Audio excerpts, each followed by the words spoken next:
coming to you live from his padded cell high atop Bethel Church, the most heralded, the most despised talk show in all of human history. This is the talk show hell hates. This is Pastor Mike Online.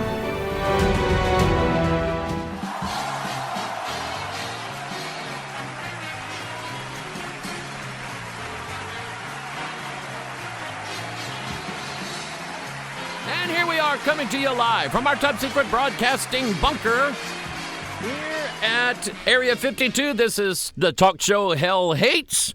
And the more you listen, the more you know why. Good to be with you today. Glad to be here. A little explanation about Tiwi's Day. Not able to be here. I had surgery on my back Friday, and I gave it all I had Sunday. And they have me taking an antibiotic, and they didn't tell me that it would just literally destroy my gastrointestinal system, but it was primarily hurting my stomach. And my stomach, I mean, it ached. It was sour. Kind of felt like, I don't know, food poisoning or something like that.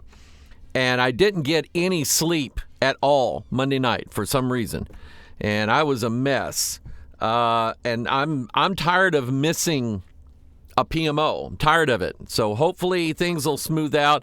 They've got me on a probiotic. So I mean, okay, an antibiotic and a probiotic fighting against each other, right? It's like putting a humidifier and a dehumidifier in the same room together, okay? Which is going to win? Who's going to win this war here? But anyway, that has helped, I can tell you, because the antibiotic just kind of kills your guts need germs in it. Certain germs in your guts are good. And I'll be honest with you, I'm not in favor of wearing a mask everywhere and hand sanitizing every 15 seconds. I'm not in favor of that. And if you talk to most doctors who are not afraid to go against the political correct line, they will tell you it weakens your immunity system. There are people that live in dirt all their lives, and I mean literally dirt. They sleep on the dirt. They live pretty much out of doors, and they survive that way. Their immune system is through the roof. And if you want to kill a virus, the best way to do it is to let everybody build up an immunity to it by being, close to somebody that has it. Because some people will get this virus and not have any symptoms at all, but they develop an immunity to it instantly. Or they may already have one. I don't know. Anyway, that's enough of my spiel on that. Good to be with you today. Glad to be here. I've got a few things to show you. Let me show you some very sweet and precious people.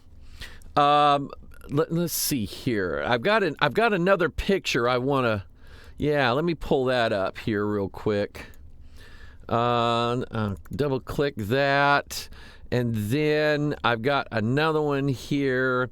It's Picture Day on Pastor Mike Online. Let me pull that up, and I'll show you that. Uno momento, por favor. Pardon my French.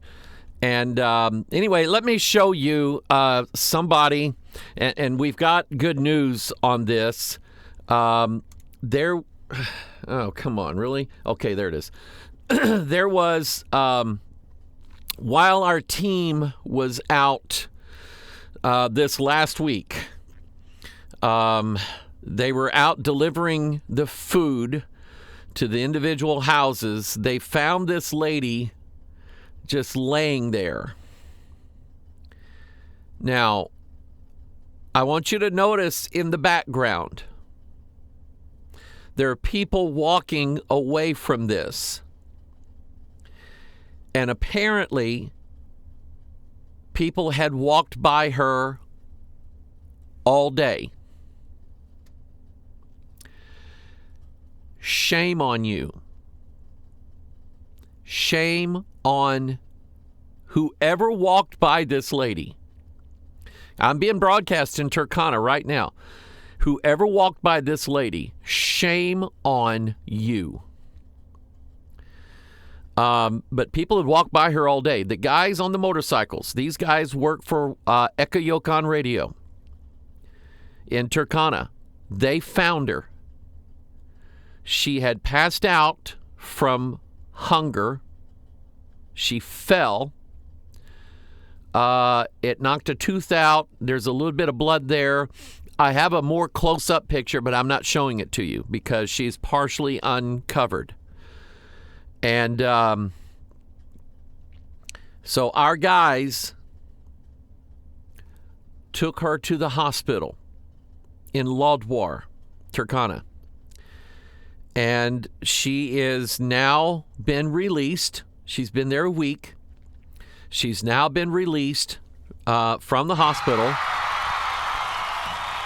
And they had to give her IV. She was severely dehydrated, severely malnourished, and she would have died laying there. Now, I'm not positive that she's going to live. I'm not sure. But let me say something. Everybody dies. Everybody dies. Everybody's going to die. So I won't say there's nothing worse than death, because everybody does it. But there is something worse than death. And that is dying thinking nobody loves you. We all have the benefit in this country. Most people, I won't say all, most people in this country have the benefit of having our loved ones around us on the moment we draw our last breath. People who've died of cancer, they've died. It's a long-term thing. You know you're dying of cancer, and you eventually die, and you're usually surrounded by the people who love you the most. There's nothing better than that, except heaven on the other side. But there's nothing worse than dying, laying there dying, thinking no one gives a hoot about you as they walk by you. And again, whoever is listening to me, if you walked by this woman, shame on you. Our Savior told us a story about a man who had been beaten and robbed and left for dead, and the people who saw her, who rode a big circle around, or this man who rode a big circle around him to avoid him. And here it was, a Samaritan, it's a Samaritan, who the Jews considered trashy, half-humans, because they weren't fully Jews, like the Levite priest that rode a big circle around him, wouldn't look at him. And it is loving your neighbor as yourself. Even if that woman's not from our tribe. They're from a warring tribe. Who cares? Quit warring. Quit fighting a 500-year-old battle that started when two guys didn't like each other and the tribes still continue to war. Quit it. Cut it out. Because as brethren in Christ, we're not those old tribes anymore. We're not those old families. We're not those old nations anymore. We're a new brotherhood. So anyway, she's been in the hospital a week. They finally released her, and we paid the bill on it. The other woman that we found in her home that had been starving, we took care of her. We gave her extra food and so on. And somebody wrote my wife a comment on Facebook Now, I'm going to use the word ignorant. Now, whether it's willful ignorance or not, that remains to be seen. And I don't mean to be offensive. If the man is actually listening to me right now, I don't mean to be offensive. But you need to get some things straight. What he wrote my wife in a comment, because she posted the pictures of us feeding people. And this guy said, instead of feeding them, why don't we do what Jesus said? Give a man a fish and he'll eat for a day. Teach a man to fish and he'll eat for a lifetime. Why don't we showing them how to do for themselves? And my wife brought it to me. And I said, that's ignorant in the true sense of the word. Number one, I'm just going to ask you, did Jesus say that? Did he say that? Did Jesus say, give a man a fish and he'll eat for a day, teach him to fish, he'll eat for a lifetime? Did Jesus say that? No. Confucius, a fortune cookie, said that, but not Jesus. He did not say that. That's not in the Bible anywhere, period. Okay? So that's part ignorance. The other part is not knowing what we know about these people. And I'm going to educate you. They live in a desert. They've been living there for 1,000 years or better. Their ancestors learned how to live off of that land. Now, their biggest problem this year, number one, the COVID, which is killing people. Number two, the reaction of the Kenyan government, which is prohibiting them from even going places where they would normally work. Number three, they just had 2 locust plagues go through there. All the goats are dying, and goats are their meat. So a little bit of double ignorance here. And I can understand the second one for not knowing the condition. The first one is inexcusable. You should know whether or not Jesus said that or not, because it's real easy to find it out. Real easy to find it out. Nowadays, you can just search the scripture, look for fish. And I am 100% sure you're not going to find Jesus saying that anywhere. All right. So anyway, we are praying for her. You pray for her. Continue to pray for her that she will live and she will know. Even if she dies after this, she'll know that some people loved her. God's people loved her. All right. Let me show you another picture. These are, this is a Sunday school class, a children's sort of church class of one of the pastors in Lodwar. You can see, look at the ground. Okay? There's no grass there. And that's because Lodwar is a desert. It literally is a desert. I've been there. It's a desert. It's hot. It stays hot. And the heat don't go away. Here is the pastor here. He said that they have what's called a prayer mountain. And this is him and his son. God bless you both.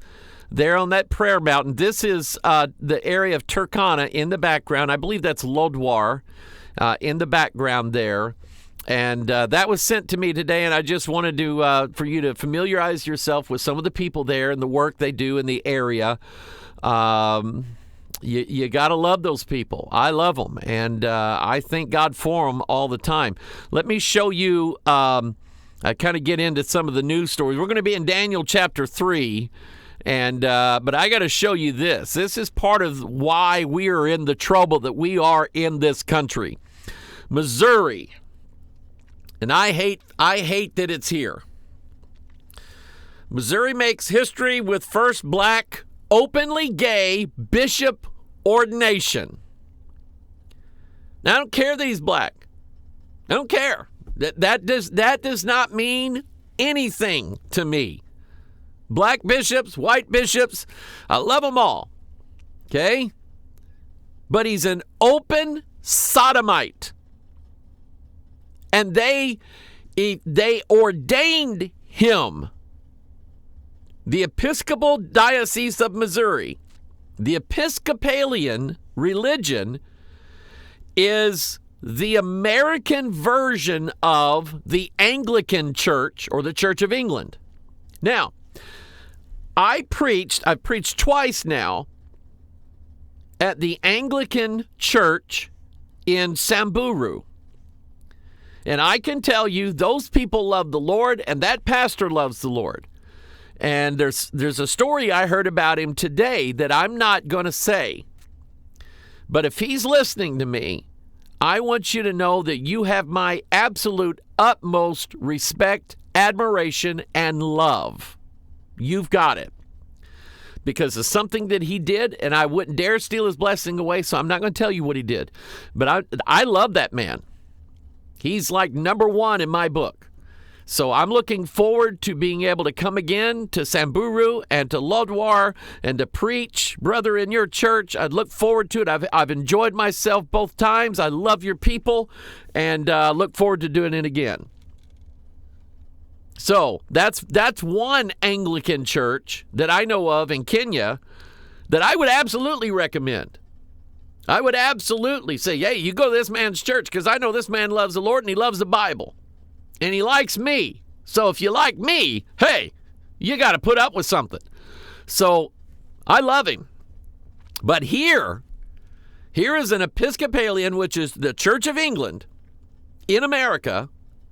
They don't call it Church of England. It's the Episcopal Diocese or Episcopalian Church of Missouri. Has a new leader, and it's a choice that's making history. The Irreverend Dion K. Johnson, ordained Saturday as the 11th Episcopal Bishop of Missouri. I wonder is he married? Does that even matter if you're a sodomite?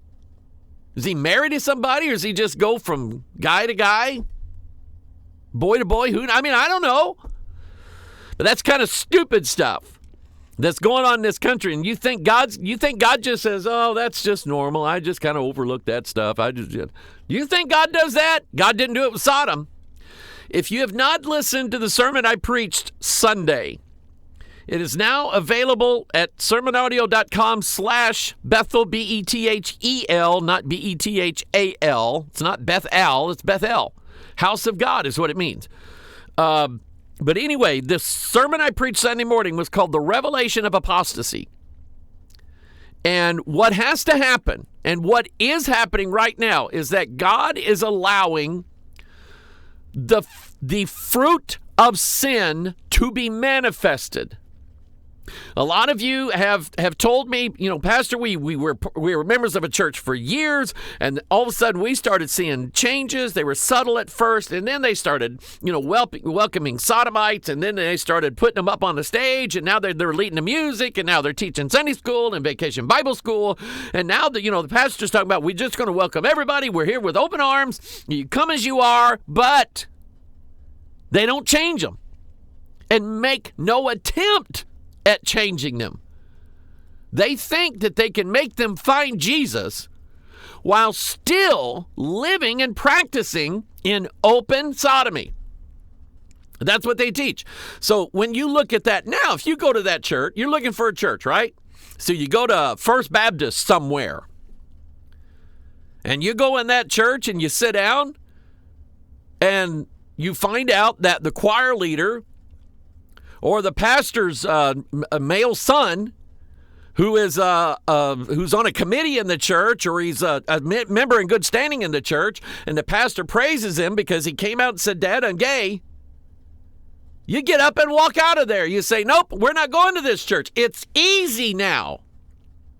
God has made it easy now. When you go in that church and you hear what's going on and you see that kind of stuff, you say, you know what? The fruit of iniquity has come to manifest in this place. I'm out of here. You may not have known it 20 years ago, that the seeds had been planted. And by the way, the scenario I've given you, absolutely dead on. Absolutely dead on. There was a church here in this town that I knew several of the people that I went to school with them. Some of them were people who were like school teachers, school administrators, things like that, people around town that I knew that went to this particular church. And they had a pastor that I kind of felt he was somewhat conservative. He was an older man, naturally, so he was kind of more old school. And I went to school with two of his daughters. I went to school with their choir director, their music directors. I went to school with two of his daughters. And the music director, both of his daughters that I knew, one of them was good friends of mine. Both of them turned out lesbian. The pastor's oldest daughter that I went to school with is now an avowed, living, open sodomite lesbian. Now, whether they were like that before, I don't know, but over the years, that's what they've become. And is there any condemnation from their parents? I don't know. I haven't seen them in years. But I know that one of the sisters does not condemn the other. And they're one of these churches that would tell you, well, she got saved when she was 6, so she's always saved now. And I'm just going, no way. So I'm telling you, sin is in the process of manifesting itself, and it's like the story of the wheat and the tares. When those tares are green, it's hard to discern between the wheat and the tares because they're both green stalks. But the master was wise. He knew that in the time of harvest, they would be able to clearly tell the difference between the tares and the wheat. The wheat shining gold like the sun, the tares turning black like sin, like darkness, like evil. Then it's clear. Then it's manifested that that's what's going on. And this is what's happening right now, I believe, in our country.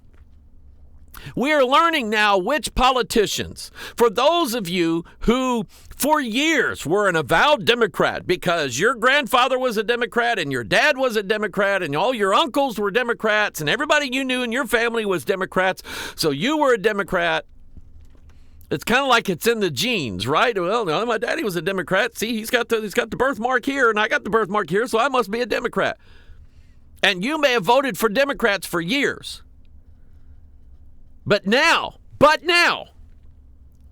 you have absolutely no excuse for ever voting for another Democrat as long as you live. If you claim to be a Christian, you have absolutely no business doing it because they are the manifestation of the seeds that were sown in the Democratic Party years ago are now being manifested. And if you can't see it, or if you see it but choose to overlook it,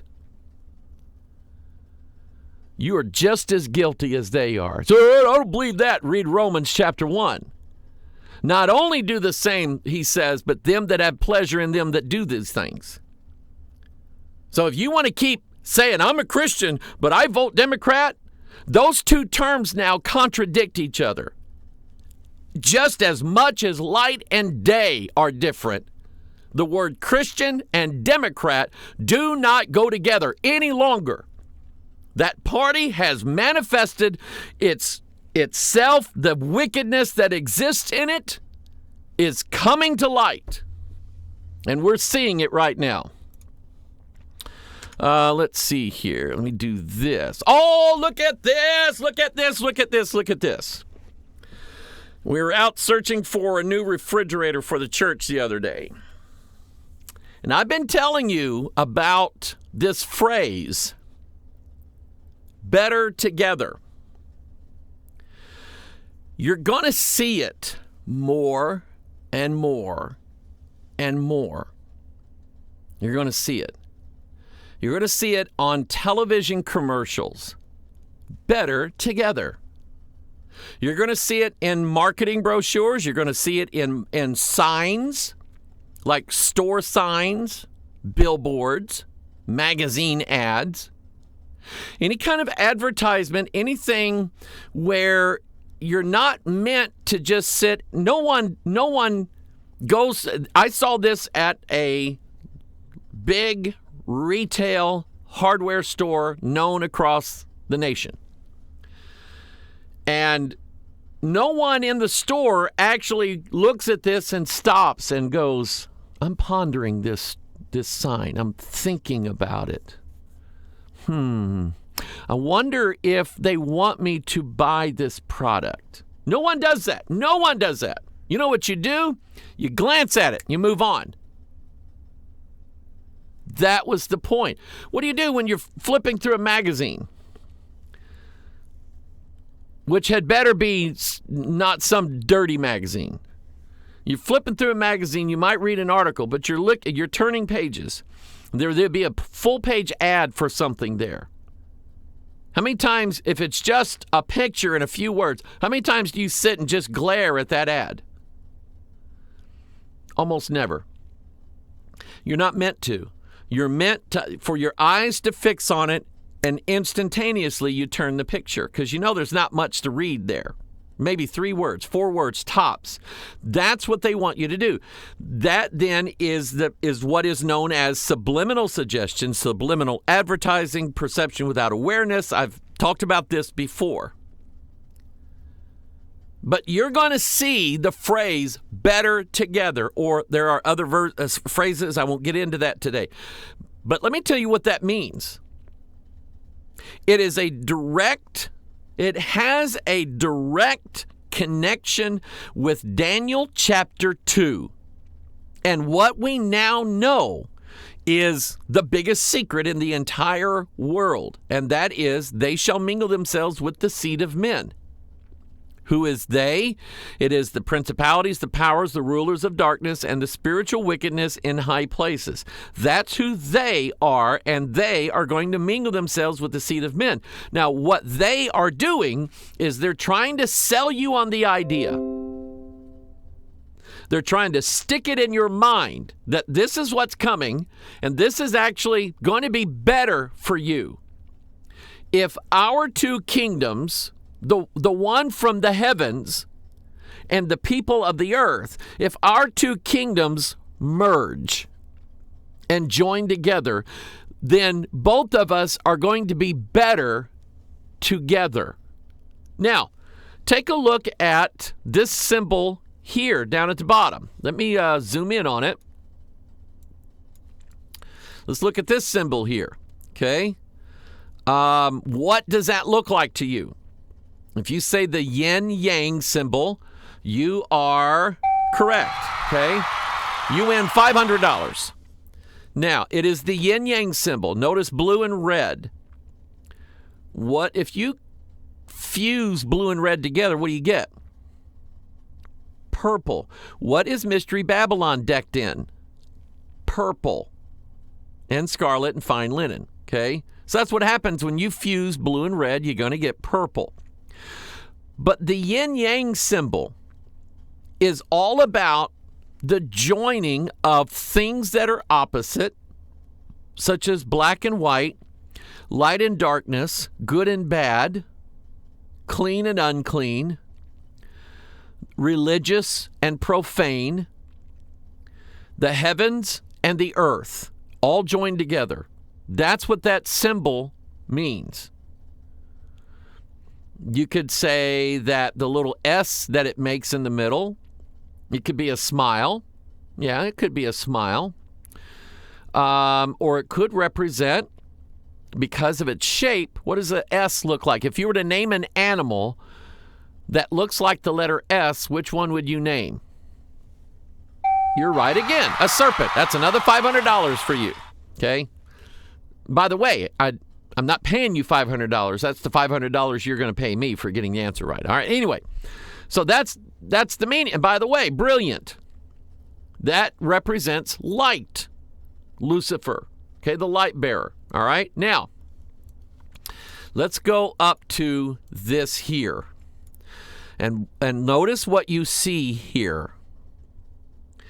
You see a cross or an X. But there's also another one hidden in there. It's right here.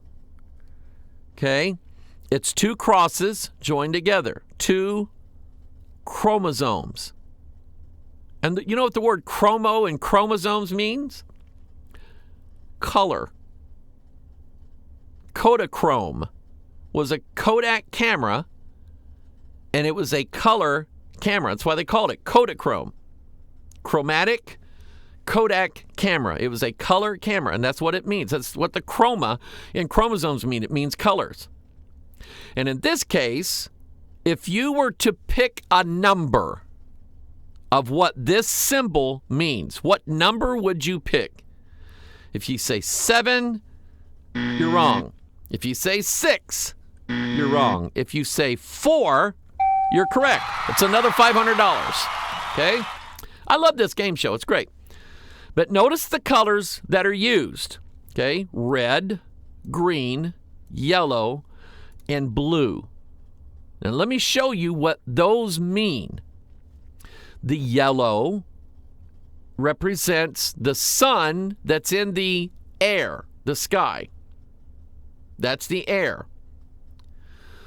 The blue represents what thing on the earth is blue? The ocean, water, blue. This here is green. What is it on the earth that's green? Grass. Grass is on the earth. It represents the earth. What do you think the red stands for? Fire. You got it right again. That's another $500. So you have a representation here of earth, air, fire, and water, which are the 4 elements, but in Wicca, witchcraft, or any other religion like the Kabbalah that uses these 4 colors to represent the 4 elements, they will all tell you that these 4 elements are spirits. Spirits. In Wicca, the 4 spirits are called watchtowers. And those watchtowers are actually dragons. And each of the 4 elements has a watchtower dragon that is asleep. Remember what Elijah said to the prophets of Baal who were trying to scream and pound their drums and, scream and shout real loud and cutting themselves? Remember what Elijah said about Baal? Is he asleep? Does he need to be waked up? Does our God ever sleep? No. He neither slumbers nor sleeps, the Bible says. Okay? So anyway, that's what that represents. The 4 elements joined with our chromosomes. Da, da, da. I'll hit the button for you. That's what that represents. So pay attention to what's around you. If you see anything like that, you can send it to me, PastorMikeOnline@gmail.com. I would love to take a look at it. Here's an article about George Soros. He's the evil man, who is the one manipulating a lot, and I mean a lot, of the politics in this country, both Democrat and some Republicans. Mitt Romney. Okay? And others. He's the one that is funneling money to the Democrat Party. He's funneling money to Antifa. He's funneling money to Black Lives Matter. And by the way, if you think that Black Lives Matter as an organization is all about protecting the civil rights of Black Americans, you're wrong. You are wrong if you think that that's their goal. Now, let me remind you or enlighten you about history that goes back, let's say, to the 1980s. In the 1980s, there began to be these, it may have started in the 70s, I don't know, but I remember hearing in the 80s there were uprisings in a country called South Africa. In the country of South Africa, which was settled primarily by the Dutch, I believe. They speak sort of a language down there called Afrikaans. But anyway, in South Africa, the Dutch had taken over the country, and they had I think it was called apartheid, if I remember right. But it was basically a way of segregating blacks from whites, okay? Now, I don't want to get into all that. But let me tell you that Nelson Mandela, who named the Mandela effect because he died in prison. No, he didn't die in prison. He actually didn't die in prison. He was released out of prison and actually became like prime minister of the country. Unless you're from the alternate timeline and you remember him dying in prison. Anyway. Nelson Mandela was a communist. A communist. And so South Africa needed to be a communist or at least a socialist state. So what happened? What did they do? They stirred up racial strife. And all of a sudden you had protests that turned quickly to riots, that turned to murders, that turned to burning buildings down. And they created so much violence. And it was all pushed by and backed by the Communist Party. In order to change the entire country, to convert it over to become a socialist state. Now, what Black Lives Matter and Antifa really represent is communism. Now, let me tell you about the hypocrisy of what's going on in downtown Seattle, Washington. Because the liberal Democrats, for the last 4 years in this country, as soon as Donald Trump said, I'm going to run for president and I'm going to close down the border, we're going to build a wall down there, and we're going to have guys with guns standing on that wall, and anybody who tries to get into this country, number one, the wall will keep them out, but if we catch them trying to climb that wall, we're either going to arrest them or we're going to shoot them down. And of course, the liberals, oh, that's terrible. Oh, my goodness, he's a racist. He hates Mexicans. He hates all Latinos. He hates black people. He hates this. He hates that. No, he loves America. He loves this country. I've got 2 people in my church that immigrated to the United States of America legally, and they're both United States citizens now. And I welcome them. They are wonderful members of our church. And they're not constantly looking over their backs to see if immigration's going to show up and have them arrested and deported. So they swore up and down that this was hate speech, this was hatred, and we need to get rid of Trump, and we need to get rid of the border wall. We just need to let everybody come in who wants to come in here. You filthy, stupid hypocrites, you. And I'll tell you why I'm saying that. Because now the nation of Chaz, the Capitol Hill Autonomous Zone, that the thugs by violence took over. The thugs by attacking police officers and burning their precinct down to the ground and burning their cars.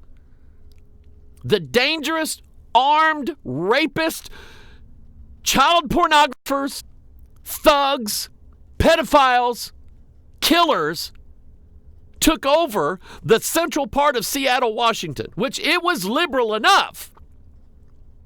And they took it over. Now, guess what?